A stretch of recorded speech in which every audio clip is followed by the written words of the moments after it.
Okay, let's unpack this. We're diving into a figure who is just completely challenging the status quo, from education all the way to ethics. And he's doing it with shocking speed and even more shocking success. Yeah, we are talking about Roy Lee. He's a 21-year-old college dropout who, in less than 6 months, built a company that's now valued at $120 million. A staggering amount. And that company, Chloe, is an AI software that he openly markets. Yeah. Basically saying it lets you cheat on everything. Right. I mean, this isn't subtle branding at all. This is the core of it. It's aggressive, it's fueled by controversy, and that's the entire identity. It's an immediate signal that this founder and this company, they're playing by a totally different set of rules. Exactly. And Roy doesn't shy away from any of it. He was famously kicked out of both Columbia and Harvard. Yet, when he's challenged on the ethics of building this AI cheating empire, his defense is, well, it's direct and it's simple. He just says he's doing nothing illegal. And we have sources that detail his incredibly controversial marketing strategies, which, by the way, VCs are just happily funding. We've got his grand vision that literally ends with a brain chip. A brain chip. And his absolutely unfiltered hot takes on what it takes to succeed and how he plans to spend this, significant venture capital war chest over just the next 6 months. So our mission in this deep dive is pretty crucial. We need to extract the core strategy. How do you turn extreme controversy, intentional social outrage into exponential 9-figure growth? I mean, this is the new outlier playbook for the AI era. Yeah, we have to understand his perspective. It's a perspective that just directly contradicts decades of, established wisdom on what it truly takes to command attention and capital in this environment. An environment that's defined by this hyper-aggressive convergence of AI and, like he says, short-form content virality. We're looking at a figure who believes the modern path to success requires, well, zero humility and maximum risk. To really get that $120 million valuation, you first have to understand the philosophy, the calculated trajectory. And that starts way, way back. Roy Lee has always described himself as a controversial kid. Even from a young age, he says he just spontaneously did whatever the fuck I want to do. And that impulse wasn't just, recklessness. It was coupled with this really strong entrepreneurial drive. Even in elementary school, he was flipping snacks. Right. And by high school, he'd scaled that up. He was running a tutoring business that was pulling in 6 figures. But the common thread through all of this wasn't just making money. It was this search for something that could scale to a trillion-dollar company. $1 trillion. So those high school projects, while they were successful, they just didn't meet that impossibly high bar. So he kept searching. And this ambition, plus, parental pressure, it led him straight to the Ivy League. He got accepted early to Harvard in 2021, and his self-described clan was pretty cynical. Yeah, he said it was cocaine, hookers, and Goldman Sachs. But that path didn't last very long, or I guess it was cut short by his past. It was. The source material talks about a suspension he got while he was still in high school. He snuck out during a school field trip. And he admitted it was just to hook up with some randoms. Exactly. And the crucial part is he did not report this suspension on his Harvard application. So when Harvard found out about the omission later that year, they just immediately rescinded his acceptance. Now, for most people, that would be catastrophic, a life-altering setback. But Lee, he spun the narrative completely. He interpreted it as a sign from God to stop stalling and finally start a company. It's a clear indication of his belief that, outside validation or traditional structure was totally unnecessary. He spent a year programming, trying to build something, but his mom insisted he still needed that college degree. So they made a compromise. He enrolled at Columbia, but his reason for being there was purely instrumental. He saw the university in a very pragmatic way. He called it a social lubricant. He needed 2 things, a co-founder and eventually a wife. He said that college provides this unique, high-density social environment you just won't find later in life. So he approached it less like a student and more like a CEO hunting for talent. He talked to about 50 people, asking every smart-looking kid if they wanted to start a company. And 49 of them said no, which kind of illustrates the general risk aversion you find in that kind of academic environment. But one person, Neil, said yes, and he became his co-founder. Even then, they were in that exploratory phase. They spent a year and a half, in his words, dicking around on projects that don't work. Things like AI date matchers, AI note takers. They were looking for product market fit, sure, but maybe more importantly, they were looking for viral fit, the thing that would make them just explode onto the scene and grab everyone's attention instantly. And that moment arrived with their first intentional viral stunt, They launched a side project called Interview Coder. This was basically the precursor to Chloe. It was a translucent pane of glass overlay, and it was designed specifically to solve complex leak code questions for high-stakes tech interviews in real time. The product was interesting, but the marketing. The marketing was the masterstroke. Lee recorded himself using Interview Coder to successfully cheat on his entire Amazon internship interview process. And then with this calculated audacity, he just posted the video online for the whole world to see. This was not a mistake. It was bait. And the bait worked instantly. The consequences were exactly what he wanted. An Amazon executive saw the video, was obviously furious, and sent a letter to Columbia threatening to stop hiring from the university completely if Roy wasn't expelled. And this right here is the critical inflection point of his whole career. Roy Lee saw this moment not as a crisis, not as a failure, but as his pre-planned exit.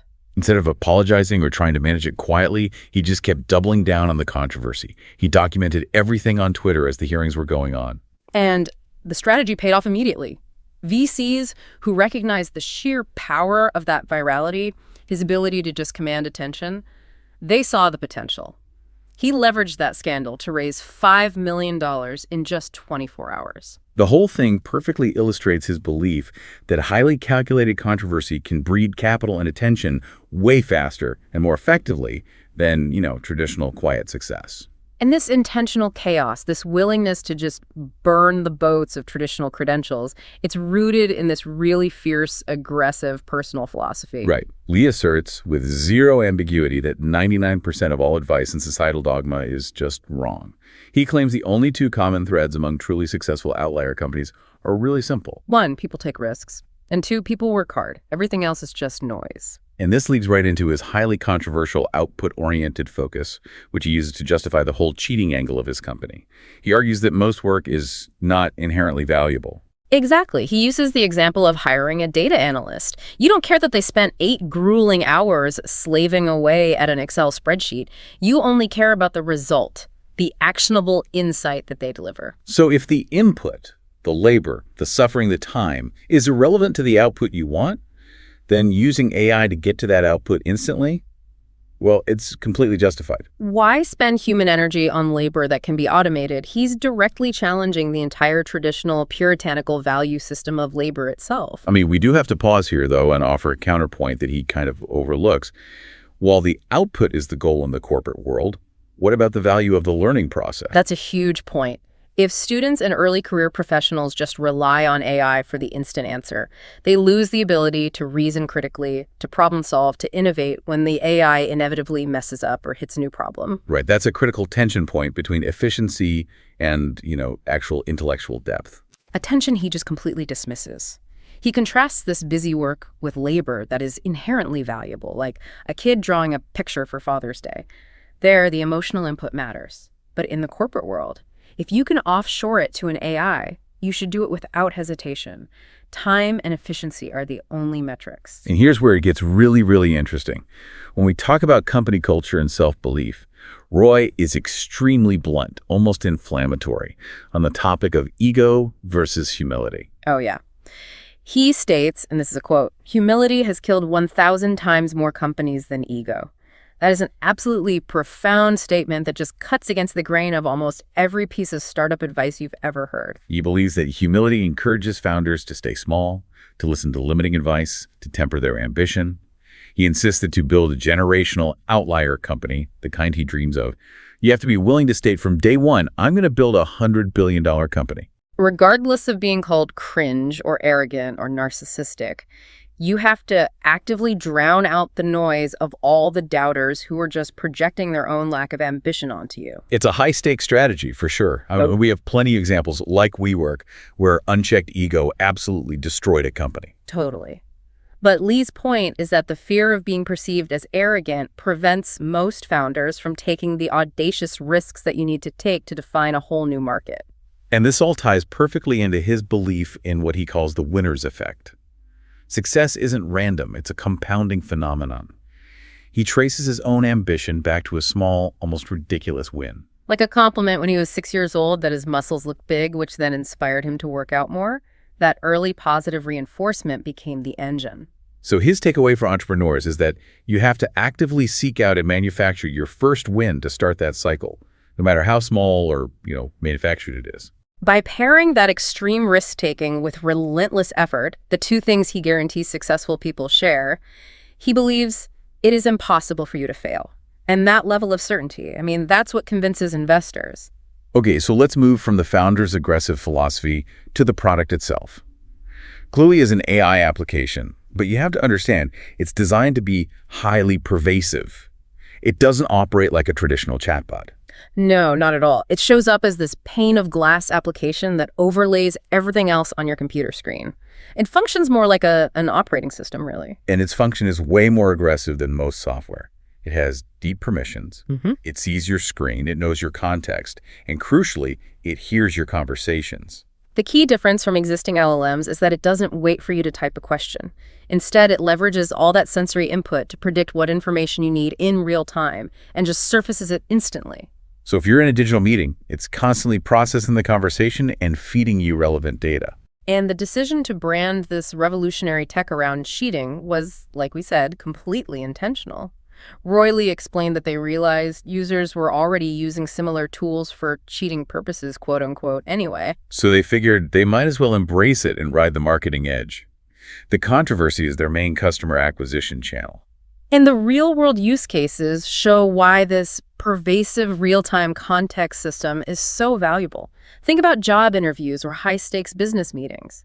Clooney conducts deep, instant research on the person you're talking to. You're not going in cold. Clooney is instantly surfacing bullet points on their background, sometimes knowing these hyper-specific details, like how big their TikTok following is or where their earliest public videos were about. It's an almost unfair informational advantage. Or take a professional scenario, like a consultant or a sales rep who gets asked about something super niche. Say, the detailed sales tax structure for a specific product in some minor state, or a complex scientific term like nucleogenomics. Right. Clooney just instantly surfaces the relevant information, making the user sound like an overnight expert. That human knowledge gap just disappears. But the economic endgame, the biggest target for automation, is enterprise automation. Specifically, automating the work of Filipino and Indian call centers. Yeah, these roles traditionally require staff to memorize these huge 600-page manuals to deal with issues. Clooney automates that by feeding the information live during the call. Lee claims this is the closest thing to automating every single Filipino-Indian call center. And the vision, true to his trillion-dollar company goal, it doesn't stop at desktop software. The current product is a pane of glass on your computer, but the ultimate goal is a real-time head-up display overlay, like you see in sci-fi movies. And the final form factor, he believes, is almost certainly something like a brain chip, similar to what Neuralink is building, the AI that helps you think, removing the need for even visual input. He sees it as a race to control the future of hardware and software. His belief is that the best distributors of software today, which Clooney aims to be, will be the best positioned to distribute that future hardware when it arrives. Which he predicts will be in 2 to 3 decades. So the software and the data ecosystem become the strategic choke point. Now, when you hear AI company, the natural assumption is that Clooney is trying to build a better model than OpenAI or Google. But that's explicitly not their focus, which is a key technical insight. Correct. Roy emphasizes they use a variety of existing models, open source, Grok 4, whatever works. Their core work isn't model improvement, which is incredibly expensive. Instead, they focus on being better at prompting than the user. So they're creating an optimized translator between the messy real world and the precise structured input that the AI model needs to perform at its best. And the key technical challenge, the thing that justifies their engineering budget, is what he calls context stitching. This is immensely difficult because it involves stitching together all these different inputs, text, audio from a meeting, images, screen content in real time in a way the model can understand. And with minimal latency, that's the key. If Clooney takes even 2 seconds to process a question and feed you the answer, the real-time advantage is totally lost in a fast-paced meeting. He gave a perfect, simple example to illustrate this. If you paste a screenshot of a DoorDash menu into a standard chatbot and ask for low-calorie options, the chatbot might struggle. It just sees an image. Right. But Clooney converts that image and your context into optimal text tokens before it even sends it to the LLM. It says something like, "This user is looking at Chinese food. Your mission is to give him the lowest calorie options, factoring in the time of day and the prices." This pre-processing essentially turns messy human intent into pristine, structured data for the LLM. It makes the model's job much, much simpler and faster. This is why they position Chloe as the AI operating system. And this focus on optimizing input is so important because, as Lee himself admits, the current state of AI is still, pretty nascent. He actually says the models available right now are the worst models you will ever use in your life because they're only going to get exponentially better from here. So Chloe has to focus heavily on this product experience and context stitching to prepare for those smarter models that are guaranteed to arrive soon. They have to be the indispensable interface between you and the future of intelligence. Okay, now we're getting into the pure business strategy. How do you turn a piece of controversial AI software into a $120 million company in 6 months? Roy Lee has this fascinating macro view that dictates his entire strategy. And it goes against what a lot of people in Silicon Valley believe. He strongly disagrees that AI is the biggest opportunity of our lifetime. What does he think it is? He argues that the single biggest, most leverageable opportunity of our lifetime is short-form content. Wow. That's a powerful shift in perspective. So AI is the tech shift, but short-form content is the attention shift. Exactly. It stems from the societal shift 5 years ago when platforms like TikTok just exploded and overtook traditional media. That shift enabled anyone to pick up their phones, speak for 10 seconds, and if they crack the algorithm, get seen by 100 million people.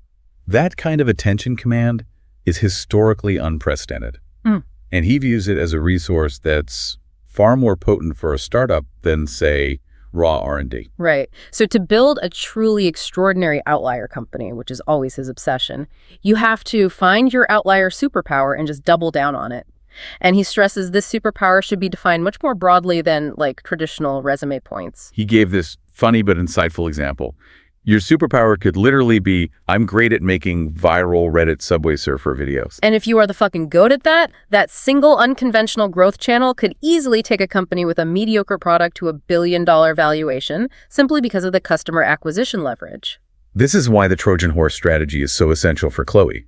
The viral identity of the cheating app is the Trojan horse. For both marketing and product. People download it because the idea of cheating or getting an unfair advantage is universally compelling. But once they realize it's a fully different modality of AI, a much more pervasive operating system for information. The controversy isn't the product. It's just a highly effective acquisition channel. He also sees this rapid convergence coming in the leadership landscape. Right now, there's a big gap. Engineers know how to build, but not market. Marketers know how to market, but often lack technical depth. He predicts that in the next 5 to 10 years, we'll see more and more influencers becoming founders and founders becoming influencers because the ability to command attention is now so hyper-leveraged. So Lee and his co-founder got this $120 million valuation at age 21.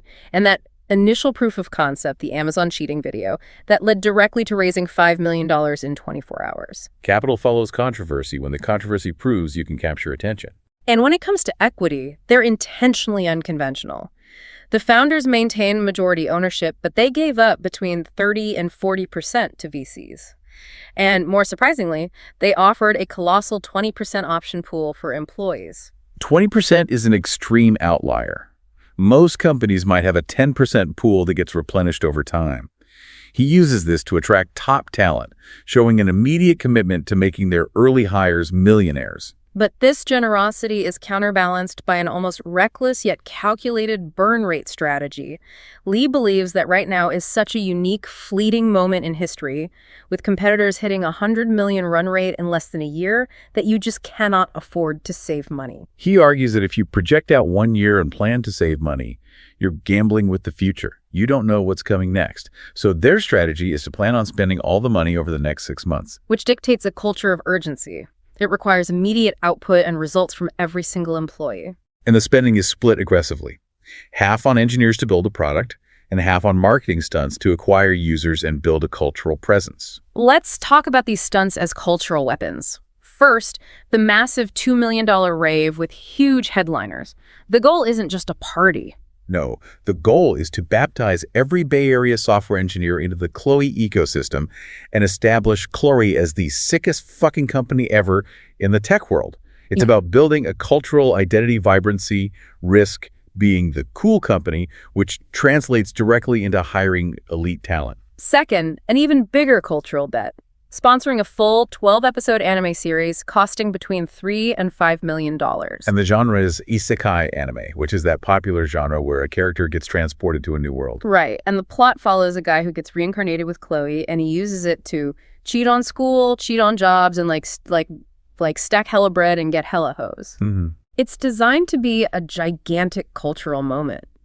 They're leveraging a ready-made audience for this anime to normalize the concept of AI as a cheating tool, making it culturally aspirational among a young, tech-savvy demographic. It's marketing as cultural warfare. And his approach to internal company culture is just as unconventional. Take the Hinge Premium perk, for example. He provides free Hinge Premium to all his employees. Based on the core biological desire not to be lonely, he believes addressing this fundamental need is the best thing for the company. It's an output-focused perk. If his employees are happy, they work better. This focus on personal factors extends to the surprising demographics of the company. It's 60 to 70% Asian. Lee said this started organically through friends from community college, who he noted were much better engineers than the people in Colombia. And when he was asked about this demographic split, he offered a really controversial take on hiring.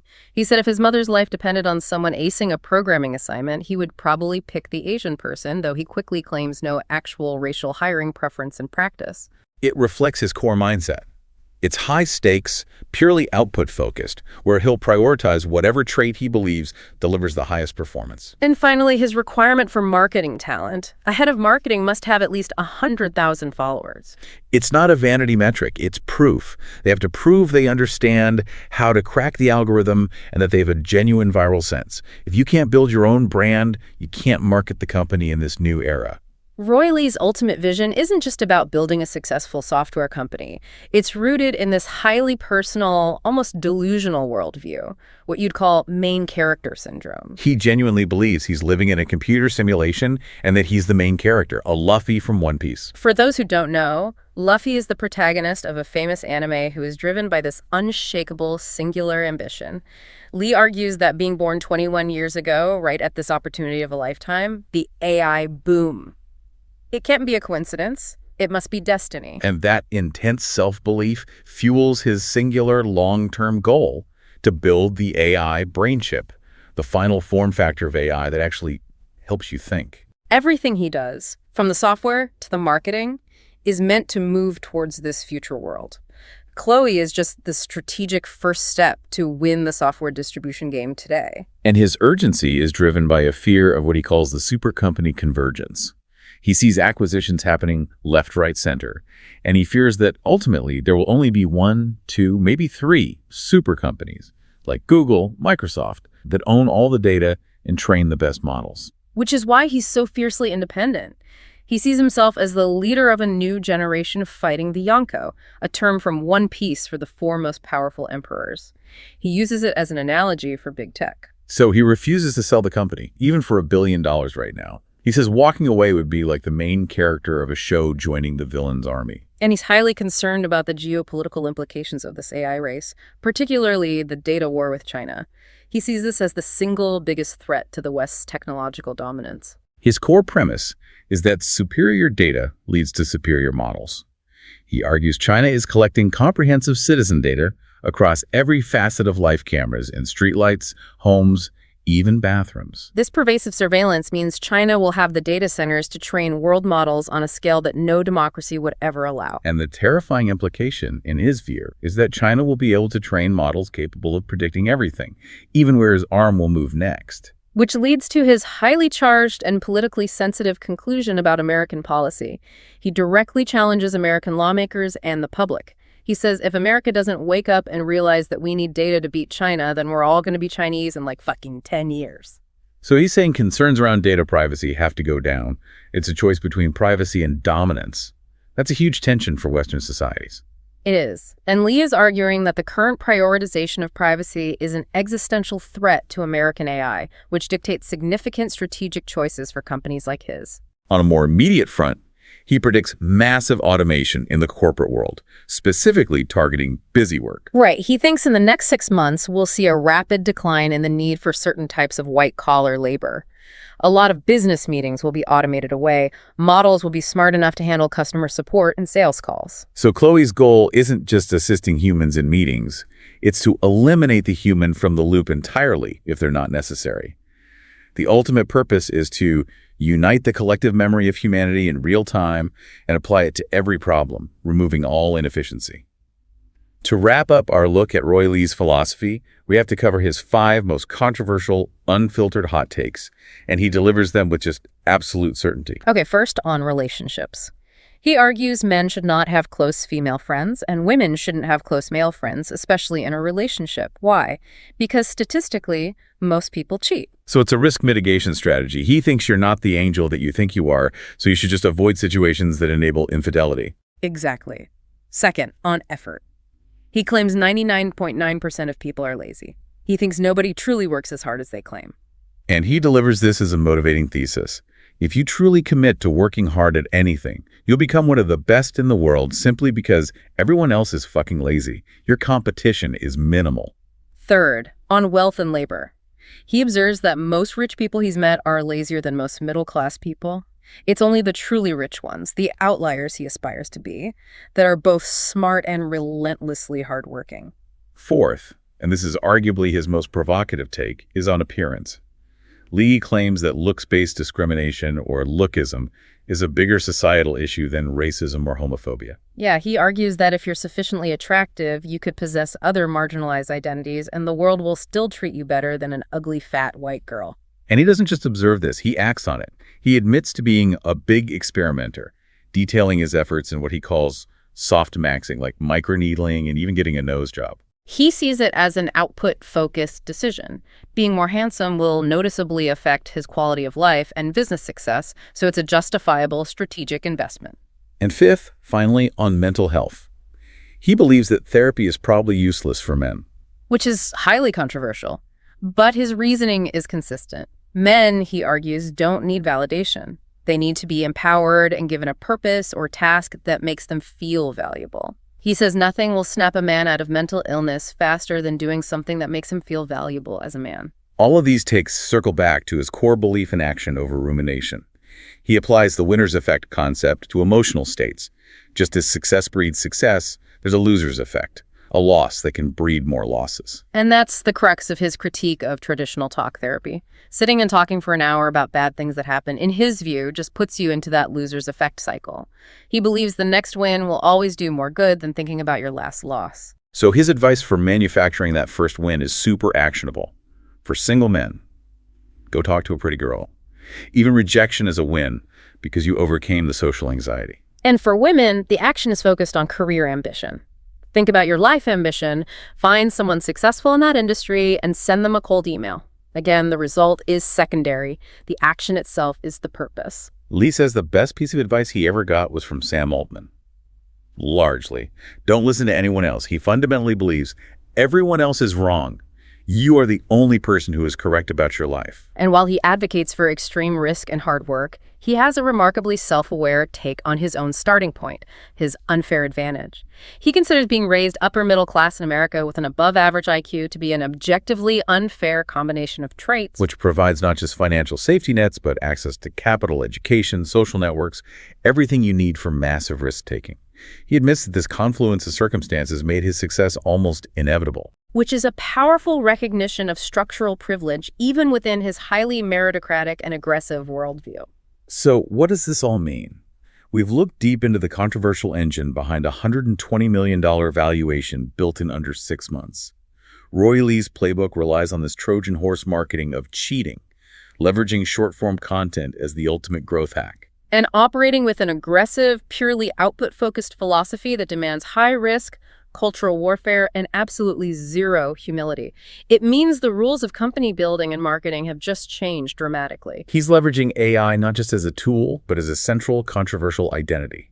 He's using social outrage and the concept of an unfair advantage as his primary mechanism for customer acquisition and VC funding. And he believes his ultimate success was inevitable, fueled by his unique circumstances and that calculated risk to defy every traditional system, especially the academic one. Given Roy Lee's explicit belief that his expulsion from Columbia was his exit, the defining moment that led directly to a $120 million valuation and the launch of Clooney, we have to leave you with this final provocative thought for reflection. Are we entering an era where publicly burning down traditional credentials, rejecting academic dogma, and leveraging personal controversy is now the single most valuable and most efficient form of personal marketing and venture capital acquisition?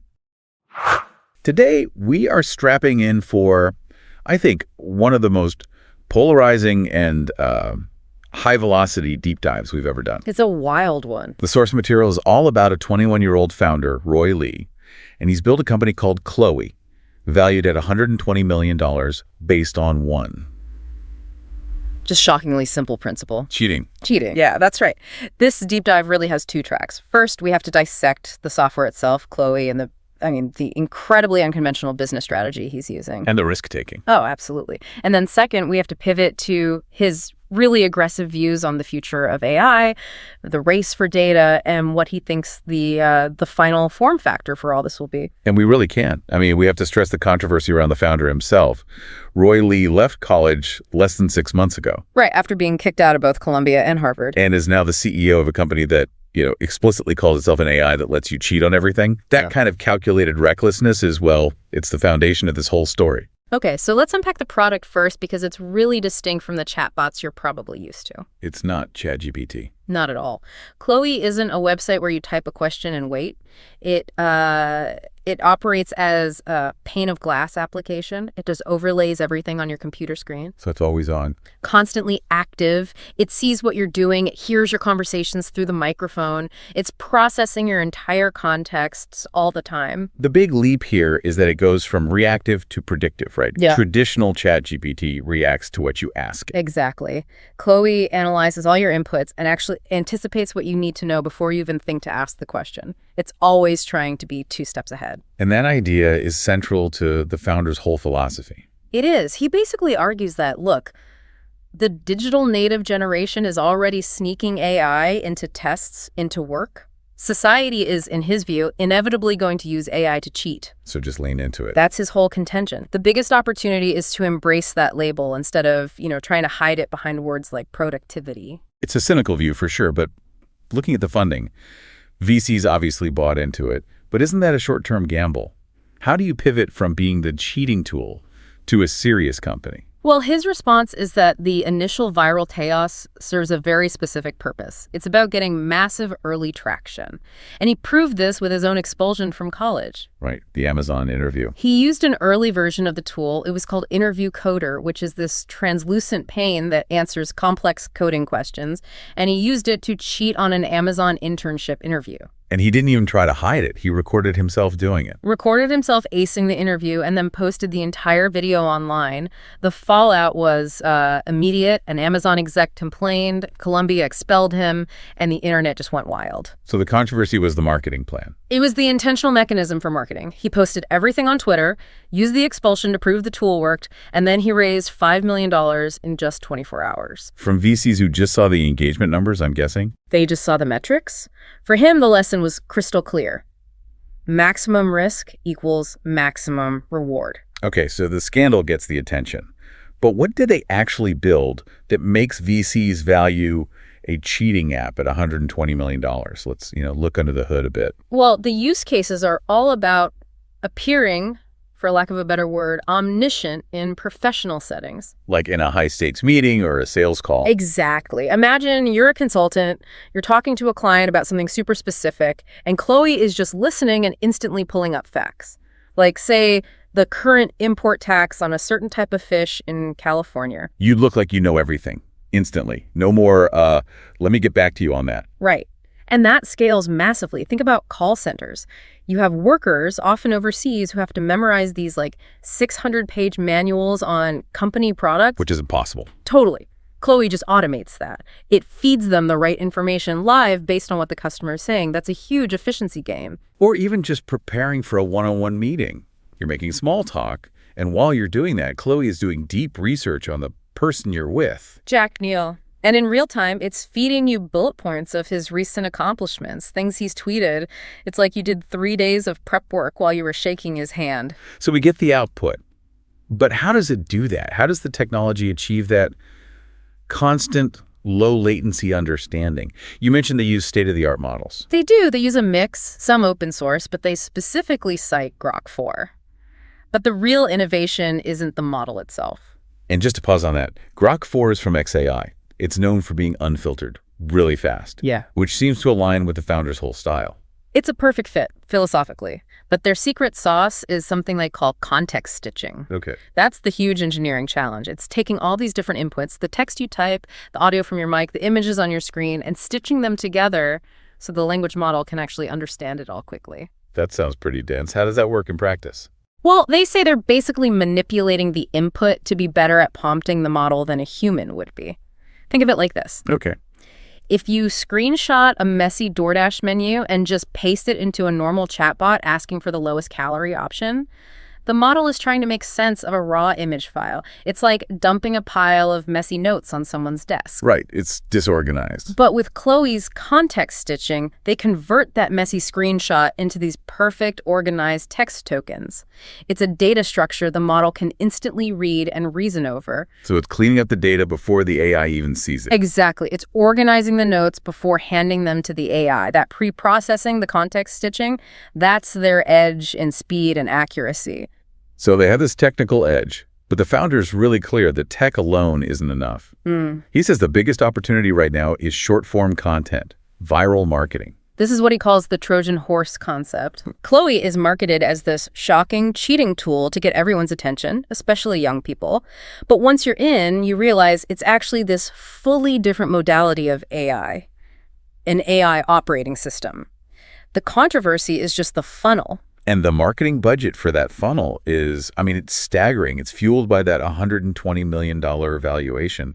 The founder literally said that short-form content is a bigger opportunity than AI research for growth. And they are putting serious money behind it. Truly extreme stunts. They're planning a massive event. To rave? A $2 million rave for software engineers in the Bay Area. And it's explicitly designed to be a true night to remember. The goal isn't just recruitment. It's to create a viral moment. A huge viral moment that ties the brand to this high-status, high-risk culture. Everyone who goes leaves talking about Chloe. And beyond just parties, they're getting into entertainment branding, right? Fully. They're sponsoring a 12-episode anime series. It's in the isekai genre. For those who don't know, isekai is, it's a genre where a normal person gets transported to another world and gets, cheat codes or special powers. A perfect fit. The plot is about a character who uses Chloe to cheat on school and at his job so he can, in their words, stack hella bread. It's directly connecting their software to a cheat code for reality. Even their hiring reflects this. The head of marketing has to have, 100,000 followers? At least. It shows they know how to play the algorithm game. It all comes from the founder's core philosophy, which is that it's all about output. He believes you should be able to cheat on everything because most work, yeah, it just isn't intrinsically valuable. The only exception he makes is for emotional work, like a kid drawing a picture for Father's Day. There, the input and the effort is the value, not how good the drawing is. But for everything else, if AI can do it, it should. And the only things that really matter for success are taking big risks and working hard on high-level goals. And that leads directly to his bigger worldview. He applies that same cheat code thinking to the whole AI ecosystem. He said the models we have now are the worst we'll ever use. Bluntly, the worst models you will ever use in your life. He thinks they're going to get exponentially better, unbelievably fast. And the main thing holding us back right now is compute. It's the core limiting factor, the GPUs, the data centers. That's why a company like NVIDIA is worth trillions. Compute is the new oil. So to get to the next generation of models, the ones with quadrillions of parameters, you need more compute than we can even imagine right now. And you need the data to train them, which brings up the big geopolitical issue. China. Yeah. He warns that China, with its centralized surveillance network, street cameras, home cameras, is perfectly set up to get the massive amounts of data you need to train what he calls world models. A world model being an AI that can basically predict physics, predict human action, yeah, build a simulation of reality. That's the idea. And he argues that the U.S. has to give up its current ideas about data privacy to compete. That if we don't, America will fall behind China, maybe irreparably. So he sees data privacy as a political luxury we can't afford? That's the trade-off he's proposing. A really harsh, high-stakes view of technology development. Okay, so finally, the interface. They have this promo video with AR glasses, a kind of real-time HUD overlay. But he says that's not the end goal. No, he says that's just a temporary step. So what's the asserted end game? The agreed-upon final form factor for AI, in his view, is the brain chip. Neuralink style. A Neuralink-style device. The ultimate generational goal is to build the AI operating system that plugs right into the human brain to help us think, abstracting away even the need to search or ask a question. It's fascinating because we've really explored these two parallel paths. On one hand, you have this incredibly controversial get-rich-quick business strategy for Chloe. And on the other, you have this huge, high-risk generational pursuit of the dominant AI operating system that leads straight to a brain chip. And he ties them together with this idea of the winner's effect. Exactly. He says success breeds success. One huge public win, even a controversial one, gives you the confidence and the momentum to go after those generational goals. The difference isn't always skill, it's who got that first big win. So what does this all mean for you listening? The founder's argument is that most people are just too scared to take big risks because they lack the ego to declare their ambitions. Right. And if the whole point of AI is to abstract away all that unnecessary output, all the busy work, we're left with a paradox. Chloe exists to eliminate effort, but maybe the most valuable parts of life are in that unnecessary effort. So if AI takes care of all the non-essential output, we're only left with the intrinsic value of the input. What non-essential task are you still doing just because you enjoy the process? For the founder, maybe it's programming for fun or just walking to get coffee. Tasks where the input, not the output, is what provides the real value. And maybe that choice is what will define us when AI takes over all the rest.